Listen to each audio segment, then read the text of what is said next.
So after we shot a few goats, and the general consensus was deer was off the table. I was like, yeah, no problem at all. I have no problem at all. Then we unload back to his house, and he's like, oh, hey, there's actually in the next gully over from my house. There's usually a mob of about 14 or 15 fallow. You can have one of those if you can be bothered going up there and getting it. I was like, oh, I'll come for a walk. So I've just got to the top of this hill, and you will not be able to tell how steep it is. I haven't even poked my head over into the gully yet. This is where they're going to apparently are. So I'm going to sneak up there and have a gander. Yeah, there's probably nothing there, but if there is and I shoot something, it is going to be. It is just the steepest country I've ever been in, and it's about an hour and a half away from being dark. So, yeah. But hey, everyone knows my luck. There'll be nothing there. So, right here, I'll pan this around, and you will not be able to comprehend how steep it is. Okay. This pretty much looks like it's flat, but if I was, that's level. So that's how steep it is there, and that's the easiest part of the trip up this hill.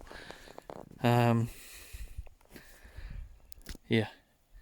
Came down there, and if it's light when I get back, I'll film it because there's some big holes I plough through there.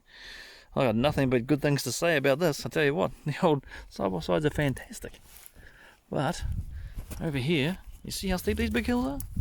Well, that's where they live apparently. So if I get one, I have to climb down that and up it again with a deer. But enough of that. Let's go and have a look. Yeah.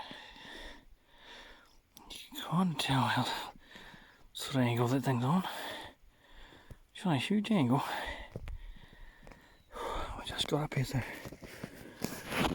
just about to have a gander. I'm so unfit. That's only 100 metres. Don't get me wrong, it's pretty steep, but if I get something out of here, oh man, it's gonna break me trying to recover it. I'll tell you that. But I'll sit here chewing a chocolate bar and try to sit with my binoculars here for a bit. He reckons around one of these guts usually there is about 14 resident deer that he knows of. And I think he kind of mostly forgot about them. He's like, oh yeah, I don't want you to shoot the deer in the main part of the farm, but yeah, these ones, absolutely. Oh my god. So anyway, while I'm talking to you, I'll just zoom in on those are fallow deer. 1, 2, 3, 4, 5, 6 that I can see through the phone. Wow. Right. Oh, it's going to be an effort to get one on them. I've got to formulate a plan. Because this is where I'm at. And that's where they are. Okay. This little guy doesn't know how lucky he is.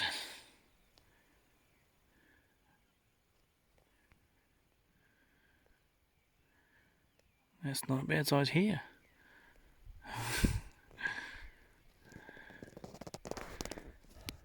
Right. Time to formulate a plan. No part of it is going to be easy to get anywhere near close to them. They're 380 metres, and today I poleaxed the goat at 389 metres. So I can take the shot from here, but they're such a small animal, and if you want to eat it, it'll absolutely just destroy whatever it goes through. If I hit it in the front shoulder, both shoulders will be fucked. If I hit it in the back, but the back steaks will be buggered. So I'm going to try and put a push on to go around there. Apparently there's supposed to be 14 of them in here, and there's 8 over there. So between here and there, and I can only see half of the gullies, there should be another 7 or 6 or 7. So it's a few goats in here and hares and stuff, but so I'm going to put a push in it, and it's going to be a mission to get around there. And I'll try and tip one over. But it's going to be dark in an hour and a half. I reckon it's going to take me at least 40 minutes to get there. But yeah, I'll see what I can do. But I'll turn around and show you what my plan is. They're here. I am here. From here to there is 400 meters in a straight line. I can make that shot, but if I get it, it's going to destroy anything I will get because it's only a fallow, which is no bigger than a goat. There's several goats up behind them, so it's going to be hard to get there without something seeing me. But my plan is I've got to walk up this ridge, around here, down this ridge, see if I can get across here, and sneak up here, and shoot from there to there, which I reckon is about 100 meters. The hard part is going to be able to get there without being seen, because there's a massive possibility that there's another 7 or 8 goats in here, deer in here rather, according to the farmer. So they could be up this gut. You can't tell because of the two-dimensional picture, but there and there is a couple hundred meters apart, and there's a massive gully through here. So I'm going to sneak around there, and there could be more in there. But we'll check it out when I get to it. It doesn't look like far, and it doesn't look steep on camera, but this is a monstrous undertaking for me. Well, start doing it. I've only got about an hour and a half of light left, so I've got to do something now, or walk away. So let's go and do it. So half this now. It's the easy stuff I've done. This stuff, man, if I have to carry one of these things out of here, it's going to kill me. And I made the absolute fantastic decision to walk over here with my pack before I realised my pack's about 9 kilos and probably about 10, 11 with my gun strapped to it. And if one of those is 50 kilos, oh, god damn it. So I thought, I'll drop my pack. Then I thought, I probably won't be coming back this way. So I just absolutely making life hard for myself. I can just dump it here. I'll end up staying the night. I have to come get it tomorrow, but nothing is going to be easy about this. Like, if you like watching hunting shows in New Zealand, you undoubtedly would have heard of a channel called Rogie Productions. I've never met the guy, but what an absolute he's so well spoken and polite, such a nice guy, always has a positive attitude. But this recovery for him is probably the easiest one he ever would do. And I'm contemplating dying doing it. Well, never mind. And as for it, there's no up these guts, because I walk around to this gut and there's no other deer in here, just a couple of dumb cows. So I have to put the effort in and get up there. I am going to bust my ring doing this. Alright, I'll give you another update. 20 minutes. So it's starting to get dark. Why wouldn't I do this? I just found a small bank, because I'm wearing gumboots because I left my fucking hunting boots at home. I'm trying not to swear on this channel, but I just fell forward, slipped down a small bank, and that thing just absolutely KO'd me in the back of the head. So now my head's throbbing, but I'm making progress. I've only got about another maybe 10 minutes to get to where I want to shoot. So half an hour after that, so I can catch my breath. Set up 43 cameras. Call the drone in to get every possible angle I can. And then get the gamekeeper to come in and actually untie it off the fence so it looks like it's a wild deer. I'm in. Man, I am absolutely dreading trying to get this thing out. If I get it. Wait, does that mean in there I should just blindly throw the barrel of a hill on fire and I should get at least one? That's the American hunting logic. Right, I'll carry on. Now with a headache. Right, it doesn't look like much, but that's where I started.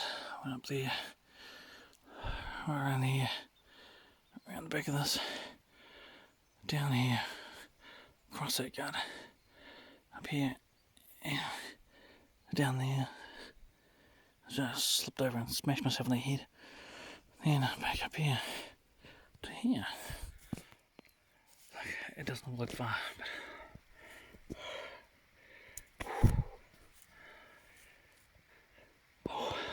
I'm catching my breath and not rushing anything. And if they did hear any of the noises of me fumbling up this hill, give them a time to get unspooked or just to relax. So I'll get everything ready and just, I don't even think I need to range it. I think it's be less than 100 metres, so if I can, I will try and take a headshot. And if not, right at the top of the neck. So if it's only 100 metres, the old sour should do that blindfolded. Should. I'll be blaming the gun if I miss. Absolutely. I'll be in the barrel and I have to aim in the back of the head. Ooh. Right, until next time, which will be very soon.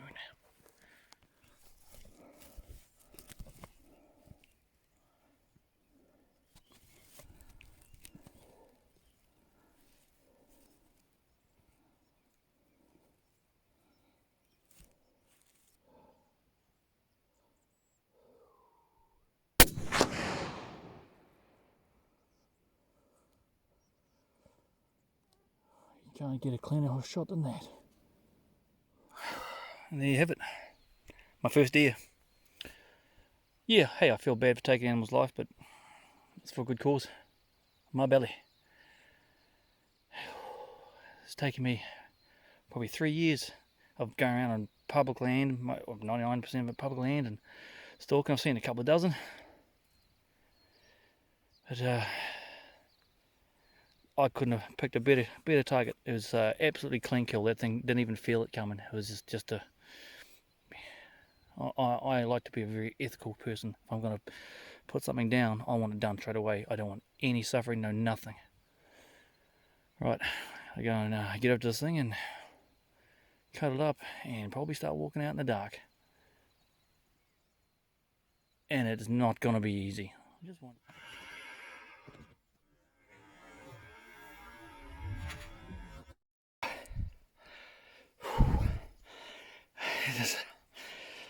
It's all gutted. I'm not burning it out because I'm not going to leave so much here. But I try to strap it to my pack, but it's just not fucking working. Somewhere along the way, my tie down ropes have been taken out of my bag. So I strapped it as best as I could, and it's dangling around my legs. It ain't going to work. And literally, I think it's about 50 odd kilos on my back. So I think I'm going to do more damage myself. This is going to pull me down the hill, but no, I just stand here. I've been here about a minute. It's pulling me backwards, so I can't even stand up. I'm going to have to redo this. I'm going to be walking out here in pitch black.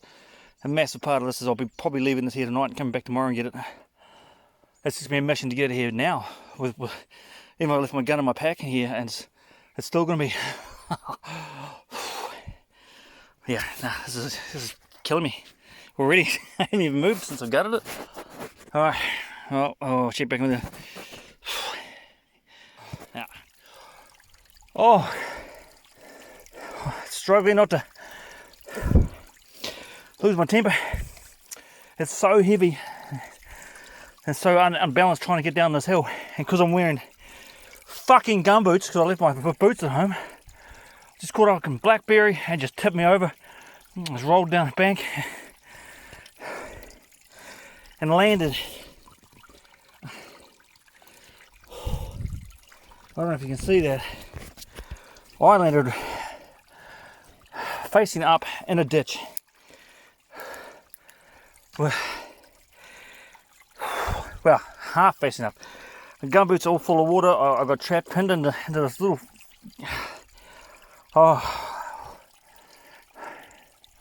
The shine is really getting taken off it. Don't get me wrong, it's just because of where I am. I left too late. I was ill prepared in the ways of footwear and in time for light, because as you can tell, it's dark. Gee, I cannot believe I left so much gear at home. I spent so much time preparing and left the sling off my rifle, so I can't put that over my back. I have to carry it. This deer it's a lot heavier than it looks. It's an absolute beast for a fellow. Covered in blood, some of my own. Thanks for falling down there through the blackberry and into that ditch. But I'm just trying to strap it on my back and trying to get it out of here. It's just like with my pack and my gun, I'm probably around 70 kilos if I had to guess. Trying to walk down wet, steep, slippery clay banks that are nearly vertical on bald gumboots.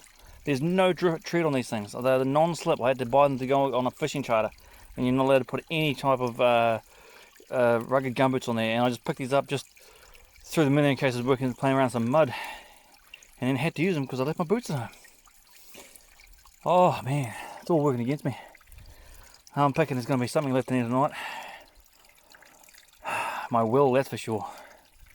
Oh god damn it, that sucked. But I didn't break anything. Just missing a bit of skin as I went through some blackberry. Not a happy camper, but I'll make it work. Oh, I couldn't tell you how bad things are going. I was getting up this ridge and I can't see anything. It's like walking on ice. It's just, not a long way up, but I was up and I slipped over and a bloody blackberry caught me. The deer twisted around and ripped its way out of my hands and came all the way back down this ridge into the creek, into a basin. I've got it out, but I'm at the bottom of this gully, man, and it's hundreds of meters virtually straight up. I wanted to take this whole deer out, but I'm gonna have to break it down. I wanted to take the whole thing back so I could use everything, but now I'll take its arms, legs, and back straps and things off, and it's still gonna be heavy, but it's just so awkward. Just trying to get everything out here with my pack and my gun, and just an absolute mongrel. But I'll see what I can do. I do not want to come back in here tomorrow to pick things up. Alright. Back again.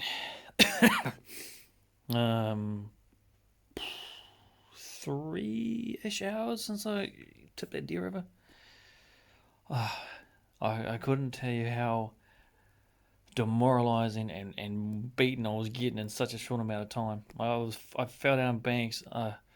I lost a deer halfway up maybe 50-60 meters up the ridge. The damn thing twisted its way out of my hand and rolled back down into the river and got stuck in the water and filled up with water. I had to drag it out there. That's when I made a decision to cut it up, and I took the back steaks, the tenderloins, and the arms and legs off it, and then my saviour turned up.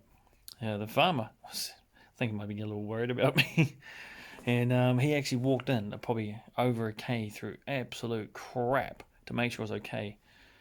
And and he walked out again. I would still be out there trying to get out, and I would have got it eventually. I'd say I would have dumped all the meat and gone back tomorrow, but I managed to get it out. Broke it down, and just the difference in the payload. I didn't have a flailing body swinging off me, throwing me off balance. So I just broke it down and put about 80% into my bag, and then he carried the leg and I carried another leg, a back leg. The rest of the 2 front legs, straps and everything was still in my bag. I'd say my pack would have been up around the 40-50 kilos. I'm pretty lazy. Just about killed me, but got my first deer. Absolutely stoked. But yeah, I've still got blackberry digging into my legs.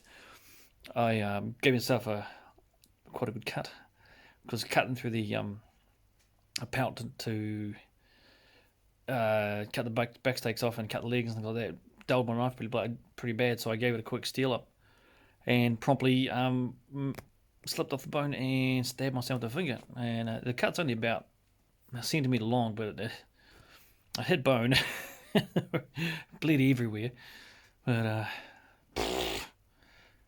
harden up, buttercup. But yeah, hey, cheers, watch my video. It's been a long time coming, and it better be delicious. Thanks for watching, and yeah, cheers. Yeah. Oh yeah. Get rid of that. Yeah, that was nice to walk around in for 4 hours. Awesome. Hello again. Alright, it's the next day and I'm just packed up and left. Had a few chores to do this morning. Had to get up and process all the goat legs from yesterday. And we got 7 goats yesterday, so they've all been skinned and boned up for the dogs, and then tidied up the deer I got last night. Just skinned everything and cleaned everything up, put it in a bag. So I'll head home, or I'll process it and bag it up later. So I'll watch some YouTube videos on how to do that. But yeah, absolutely fantastic outcome for me. Just to get down here was fun. Give my side by side a good trial. Found a couple of faults with it, but overall, yeah, it goes pretty well. Shooting some goats. I didn't get all of them on camera because the guy I was with was not much of a camera guy. I pulled off my best shot ever, 389 meters, pole legs that goat. Not bad for 308. It's a long way. You getting that deer? Oh man. Yeah, there was a judgment call. I should have gone and got it, shot it today. But yesterday, it was dark coming out of that bush, man. I was so knackered last night, walking out that just about a whole deer in my backpack and carrying my guns and a couple of legs as well. I couldn't even pull the phone out of my pocket to tell you how knackered I was. But it all worked out. And just absolutely brilliant. So yeah, thanks very much for watching, and yeah, I'll be back soon. I've already planned another trip down here and into the bush in a couple of weeks, but we'd probably bring the bikes down and just go adventuring through the national park. But thanks for your time, and I'll see you later.